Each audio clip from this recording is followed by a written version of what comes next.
In our journey together to see how some philosophers have understood the quest for the meaning of life, we've just looked at a very rational account. That's Kant's account. And I should say right now that if it makes perfect sense to you, and Kant's account fits together and seems perfectly rational, and you're even driven to accept it or take it very seriously and want to believe it, perhaps I didn't give the kind of lecture I should. Because after Kant, countless philosophers take issue with Kant, and they do not believe that what he says or all parts of it add up. At the same time, we've seen in Kant glimpses of some kind of a mystery. Kant uses the word imagination. Maybe it wasn't the right label for an underlying energy that is part of our nature, that's beneath our reason. But we have glimpsed in Kant the elements of a mystery that perhaps we can't quite reach rationally. One thing is sure, Kant's account of reason is very austere. It motivates his account of the moral life. He even accounts for religion in this very rational way. Now, there are very strong reactions to this, and one of them is referred to as romanticism.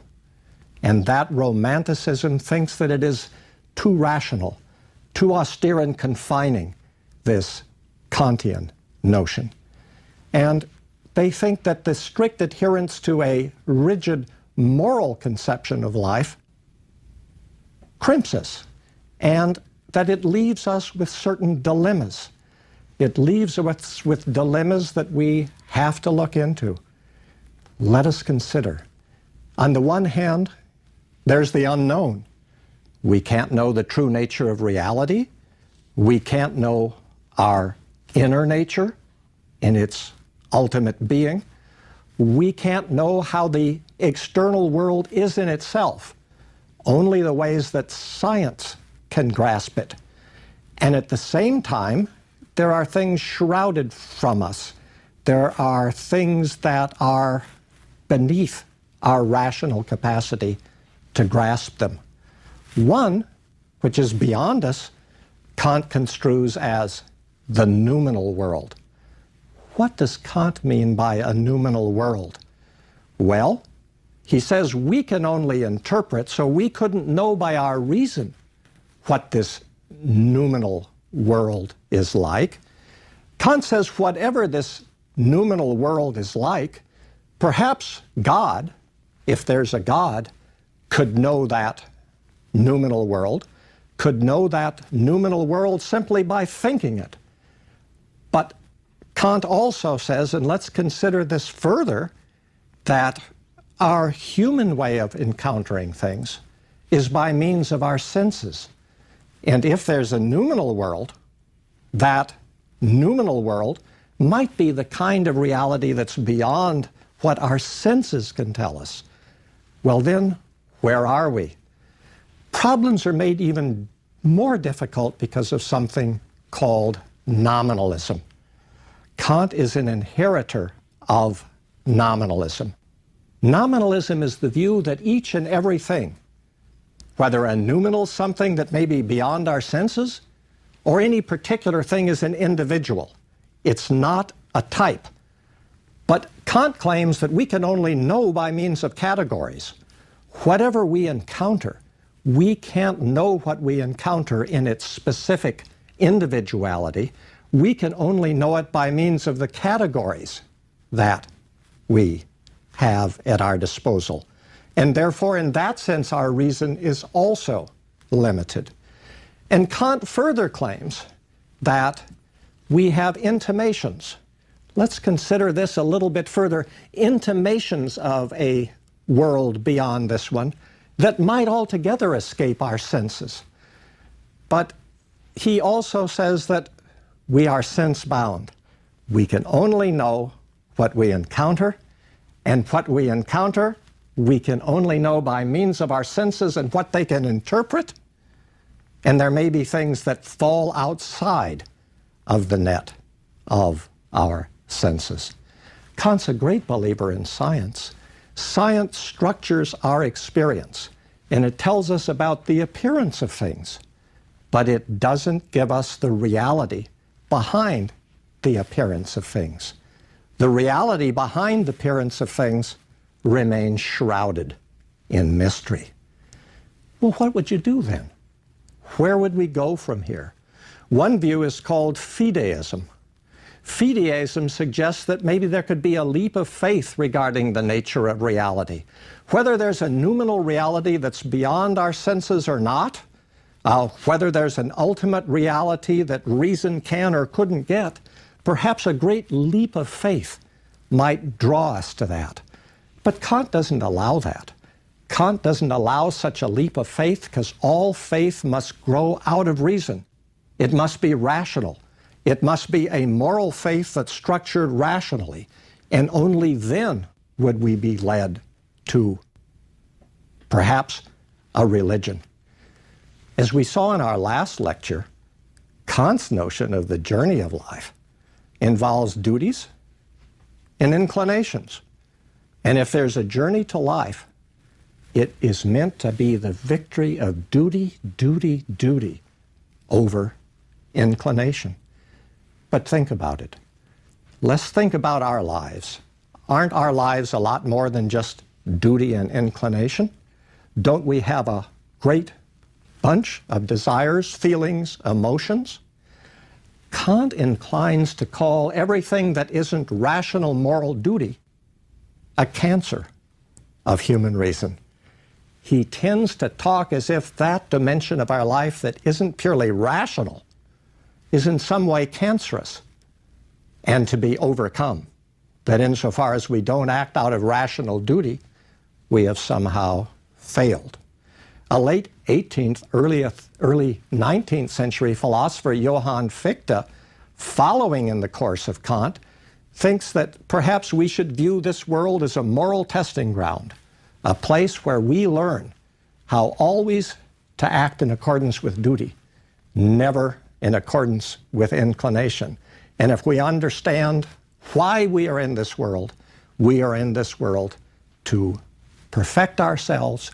And Fichte would say, and the world is there as a battleground, a battleground through which we would reach moral perfection. But Kant says some odd other things as well.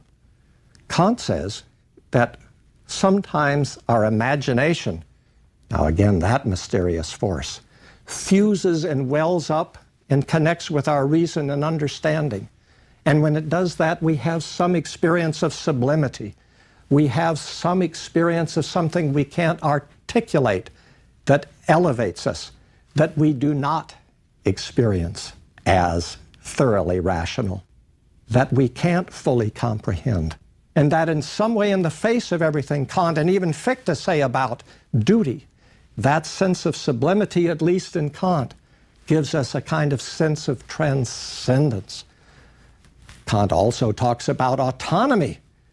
Autonomy as always acting as your own person, never in the kind of prison of what your desires are tugging at you to do. And when the Romantics hear about this notion of autonomy, always asking and asking and asking and working in terms of moral categories and not understanding life in terms of desires, they in fact are outraged by that. They are outraged by the notion that feeling, emotion, and desire aren't allowed to carry any day. And similarly, they're very caught up in the notion that there are sublime experiences possible. We get glimpses of something that's beyond what our reason and our sense of duty can ever give to us. And so out of that, Romanticism begins to arise. Glimpsing at Kant's notion of possible sublimity, glimpsing also at Kant's notion that when you come down to it, there's autonomy, but to the Romantics, that the fact that there's autonomy means maybe we are pulling ourselves back and not embracing our full being. Kant has one other thing to say before we move now beyond him. there's a strange notion. It is picked up by later philosophers. It's controversial to some extent, the degree to which it fully is in Kant. It is the notion of the phenomenon as some basic underlying phenomenon in our experience, a phenomenon that is within us. Perhaps it's connected with our will, perhaps it's connected with our imagination, but whatever it's connected with, Kant sometimes talks as if, in the midst of all his rationalism, there may just be a way that we can come into touch within ourselves to a kind of ultimate reality. So there, Kant has opened a door, but he has not allowed even himself through it. He has talked about imagination and sublimity, and he talks about autonomy and the victory of duty over inclination in a way that enrages and causes reaction in this group of philosophers that we call romantics.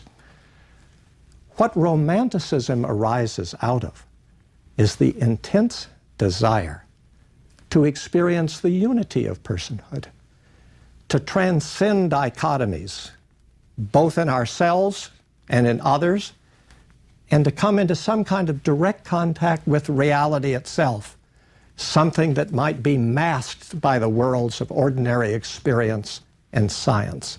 Some kind of fusion is sought. The Romantics have the underlying idea that we separate ourselves out too much, that too much of our experience does not have a kind of fusion and focus to it. And these same Romantics who believe that what we need is to look toward the creative, the artistic, the aesthetic. That is taken as the paradigm, as something that Kant almost opened the door to with this notion of the sublime or the imagination, but didn't let us through. And if we could just be more attuned to the aesthetic, that would give us the sense of unity, of unification, and belonging. It's part of the Romantic idea that we long for a belonging, a place that we can find to be home, and that is an underlying thing we want.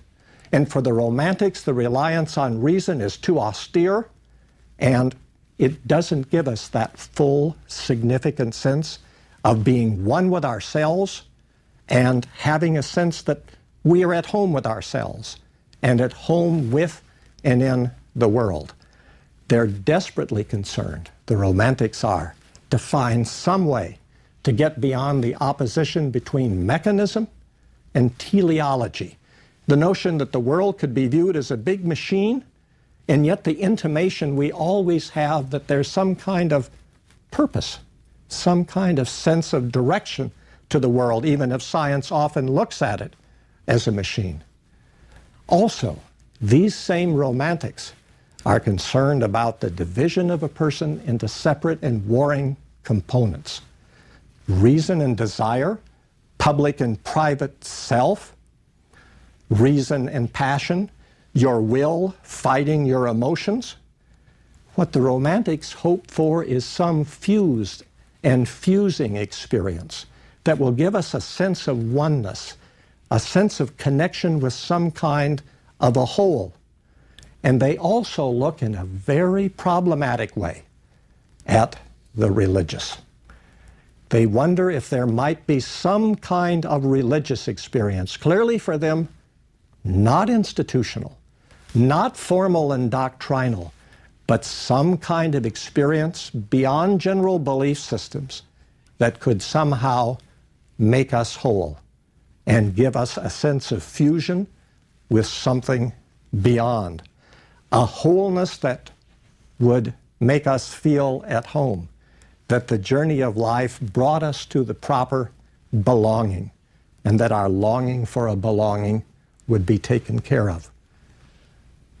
Two philosophers, Johann Fichte, who I just mentioned, and Johann Herder, who I mention now, pick up in certain ways on some of these Romantic notions. Take the case of Fichte. You get the notion of the unity of a people. Now, this isn't even just the notion of an individual. In Fichte, it's the notion that in some way a nation can almost be a person. It's a strong voluntaristic notion that there are particular people. This goes against cosmopolitan understandings or the universalist conception the Enlightenment has that fundamentally we're all the same. Fichte picks up on the notion that there are different kinds of people, nations, for example, and that they have special traits. And Herder, Johann Herder, who lived like Fichte did at the end of the 18th century, also thought that cultures differed. That is, there are differing cultures, and how you are enmeshed or embedded in a particular culture, that may go way beyond rational conceptions. That may go way beyond a kind of uniformity. That in the depths of a particular national tradition, with its language and its culture, may very, very well be found a way to fuse with oneself, with other people, and with a larger world that reason maybe only dissects, reason maybe only categorizes. Very much part of what we've been talking about in these romantic motifs, this notion of the journey of life as a longing for a belonging, a longing to be one with oneself, a longing to fuse with something beyond, very much part of that is a kind of expressionistic understanding of the self. And out of that, a special emphasis is given to language. Expression is believed to offer the means of coming to the underlying unity with oneself. To find out who you really are, you must find a way to express yourself.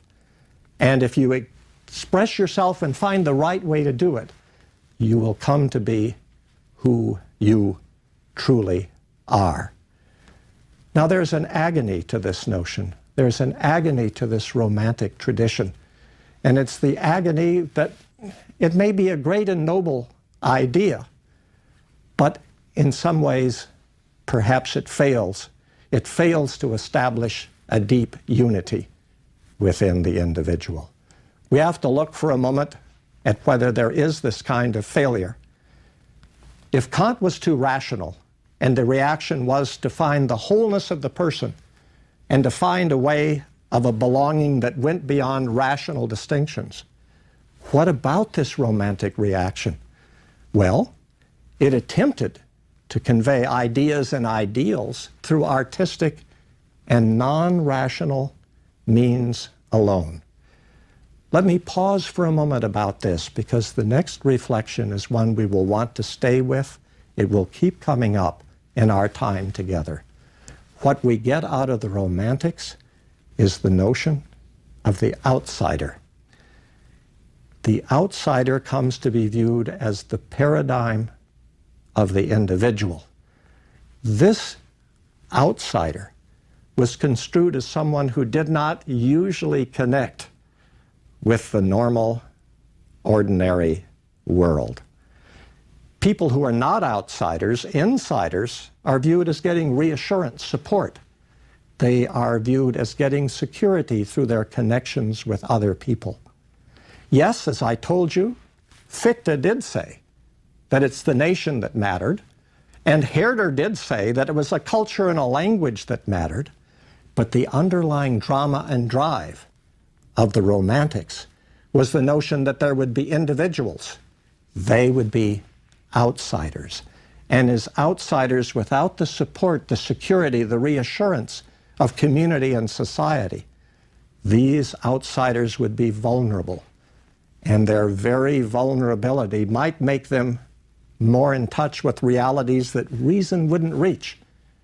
And it might open them up to a kind of creativity that they might not otherwise have. Kant was concerned with a scientific community of investigation. he had a rational faith in a moral life. The Romantics tend to be much more concerned about individuals.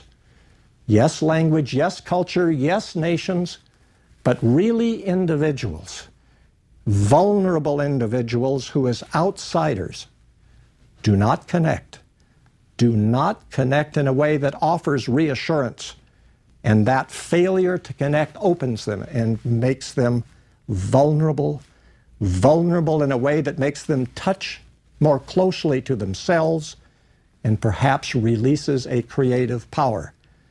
Well, what becomes fundamental is a concern for the distinction between the quality then of life and the quantity of life for these Romantics.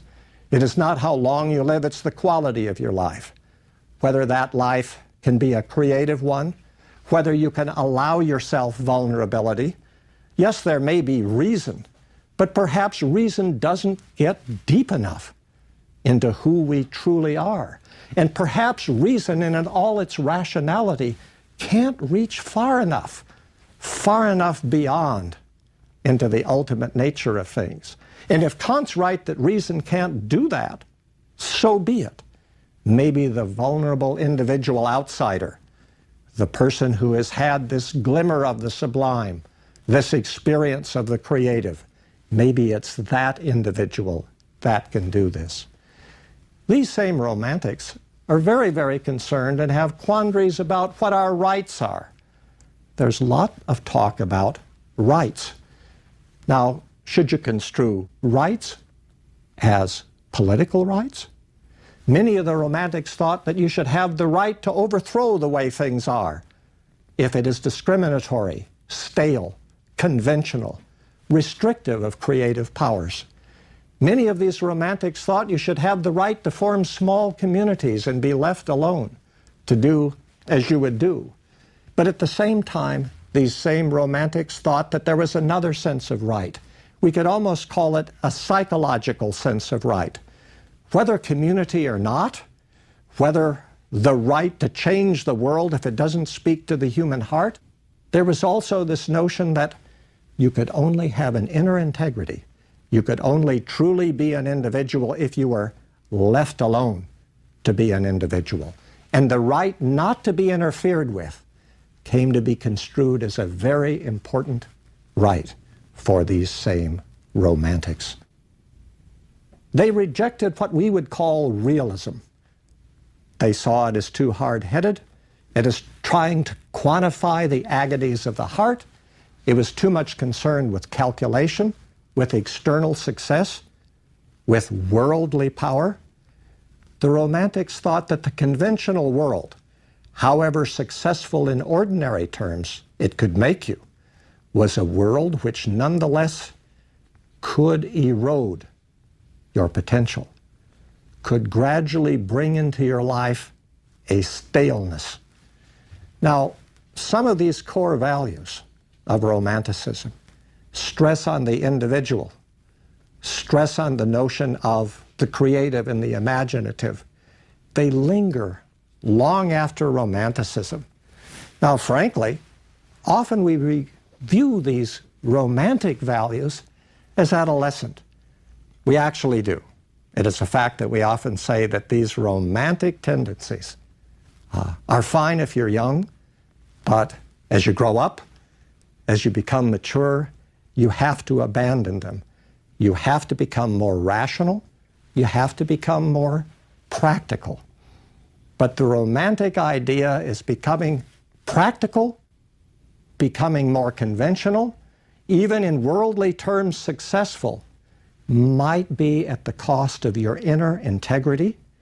It might be at the cost of your potential creativity. And that if it is so in the extreme romantic position, it is better not to succeed in a worldly sense if through the romantic life of coming to find a way to express yourself and become one with yourself, if through that route you can have some inner sense of integrity. These Romantics do not have an Enlightenment notion of a universal community. They tend to stress the notion of the lonely wanderer, who emerges then as the successor to what I've called so far the otherworldly directed axial pilgrim.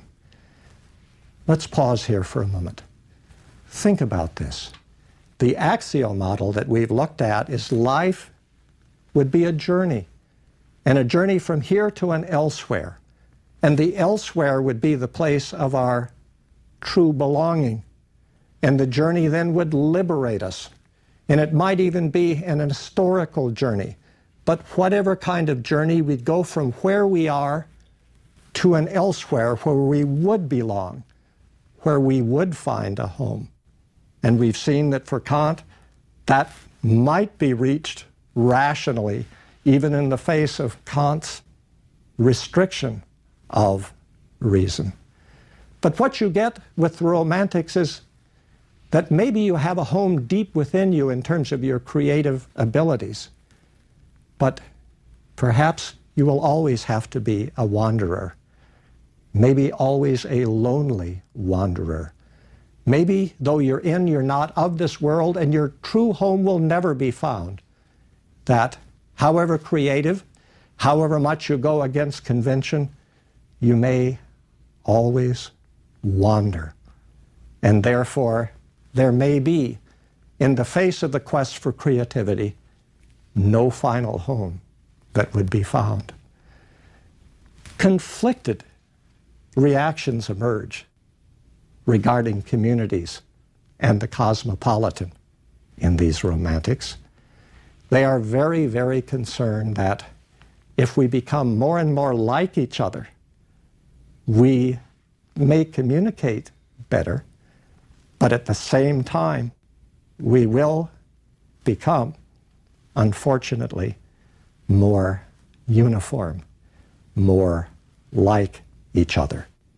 And they're very concerned that we do not get trapped by sophistication, that we not get trapped by the notion that a great deal of knowledge of various parts of the world and a great education that knows many things, they're concerned that that might take us away from the very simplicity of the inner life.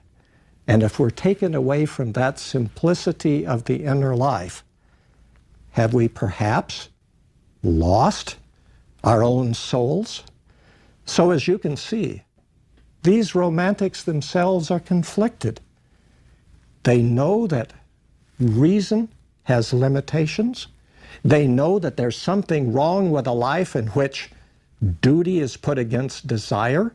They know there's something wrong with a life where we have to put on a public face, and our private world is somehow something that can't be unified with our public being.